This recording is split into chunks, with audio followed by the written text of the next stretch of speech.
Hi നമസ്കാരം, ഞാൻ ഷീമ. ഇന്നത്തെ വീഡിയോ ഒരു സ്പെഷ്യൽ വീഡിയോ ആണ്. നിങ്ങൾക്ക് എല്ലാവർക്കും ഇഷ്ടമാവുമെന്ന് ഞാൻ വിചാരിക്കുന്നുണ്ട്. കാരണം അതൊരു പ്രത്യേക തരമാണ്. എനിക്ക് ഭയങ്കര ഇഷ്ടമായി ചെയ്ത് കഴിഞ്ഞപ്പോൾ. അതുകൊണ്ടാട്ടോ ഞാനങ്ങനെ പറഞ്ഞത്. ക്രിസ്മസിൻ്റെതായ ഡെക്കറേറ്റീവ് ഐറ്റംസ് ഒക്കെ എടുത്തിട്ടുണ്ട്. ഇത് 2 വർഷം മുന്നേ ഉപയോഗിച്ച ഐറ്റംസൊക്കെ കേട്ടോ. ഈ ഡ്രിഫ്റ്റ് വുഡ് ഞാൻ ചേച്ചിയുടെ വീട്ടിൽ പോയപ്പോൾ കൊണ്ടുവന്നതാണ്. അപ്പോൾ അന്ന് തുടങ്ങി എനിക്ക് എയർ പ്ലാന്റ് സെറ്റ് ചെയ്യണമെന്ന് ഭയങ്കര ആഗ്രഹമായിരുന്നു. ഈ ഒരു വുഡ് കിട്ടിയ പിന്നെ അങ്ങനെ എയർ പ്ലാന്റ് ഞാൻ എടുത്തിട്ട് ഇങ്ങനെ കെട്ടി വെക്കുന്നുണ്ട്. എയർ പ്ലാന്റിൻ്റെ പ്രത്യേകത നിങ്ങൾക്ക് എല്ലാവർക്കും അറിയാമെന്ന് ഞാൻ വിചാരിക്കുന്നു. അതിന് വെള്ളം വേണ്ട, മണ്ണ് വേണ്ട, വെള്ളം മാത്രം ഒന്ന് ജസ്റ്റ് ഒന്ന് സ്പ്രേ ചെയ്ത് കൊടുത്താൽ മതി. അപ്പോൾ ഇത് താഴേക്ക് വരുന്ന രീതിയിലാണ് കേട്ടോ ഞാനെല്ലാം കെട്ടി വെച്ച് കൊടുത്തിരിക്കുന്നത്. കാരണം ഇതിൻ്റെ കൂമ്പിലൊരു ഇച്ചിരി വെള്ളം നിന്നാൽ തന്നെ അതിന് ഫംഗൽ വന്നിട്ട് പെട്ടെന്ന് കേടാവും. അപ്പോൾ അതുകൊണ്ട് തന്നെ താഴേക്ക് വെള്ളം ഒഴുകിപ്പോകുന്ന രീതിയിലേക്കാണ് ഞാൻ സെറ്റ് ചെയ്ത് കൊടുത്തിരിക്കുന്നത്. അതിനുശേഷം നമ്മുടെ സാൻഡാസിനെ ഓരോ സൈഡിലായിട്ട് ഒട്ടിച്ചു തുടങ്ങി.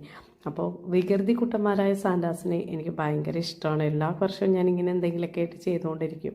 അത് കഴിഞ്ഞിട്ട് നമ്മുടെ സ്റ്റാറൊക്കെ ഒട്ടിച്ച് കഴിഞ്ഞപ്പോൾ എനിക്ക് ഭയങ്കര ഇഷ്ടമായിട്ടോ. നമ്മൾ മനസ്സിൽ ചിന്തിക്കുന്ന കാര്യങ്ങൾ അല്ലെങ്കിൽ അത് കറക്റ്റായിട്ട് നമ്മുടെ മുമ്പിൽ വരുമ്പോൾ നമുക്ക് എല്ലാവർക്കും എങ്ങനെയാണ് നമ്മൾ ചിന്തിക്കുന്ന കാര്യങ്ങൾ കറക്റ്റായിട്ട് കിട്ടുമ്പോൾ ഒരു സന്തോഷം ഉണ്ടാവില്ലേ? അത് തന്നെയാണ് എനിക്ക് ഭയങ്കര സന്തോഷമായി. ഞാൻ വിചാരിച്ചതിലധികം ഭംഗിയായിട്ട് എനിക്ക് തോന്നി. നിങ്ങൾക്കും ഇഷ്ടപ്പെട്ടിട്ടുണ്ടെങ്കിൽ ഒന്ന് ലൈക്ക് ചെയ്യുക, സപ്പോർട്ട് ചെയ്യുക. പിന്നെന്താ, സബ്സ്ക്രൈബ് ചെയ്തും കൂടി എന്നെ ഒന്ന് സപ്പോർട്ട് ചെയ്യാം. ഓക്കെ, അപ്പോൾ ക്രിസ്മസ് എല്ലാവരും അടിച്ചു പൊളിക്കുക. നന്നായിട്ട് ചിലവ് ചുരുക്കി തന്നെ അടിച്ചു പൊളിക്കണം. കാരണം ഇന്ന് സാധനങ്ങൾക്കൊക്കെ ഭയങ്കര വിലയാണ്. അപ്പോൾ അതനുസരിച്ച് നമ്മുടെ കാര്യങ്ങൾ നമ്മൾ കണക്കൂട്ടി മുന്നോട്ട് കൊണ്ടുപോയിട്ട് വേണം ചിലവാക്കാനായിട്ട്. അപ്പോൾ എൻ്റെ വീഡിയോ ഇഷ്ടപ്പെട്ടാൽ എല്ലാവരും ഒന്നുകൂടി ലൈക്ക്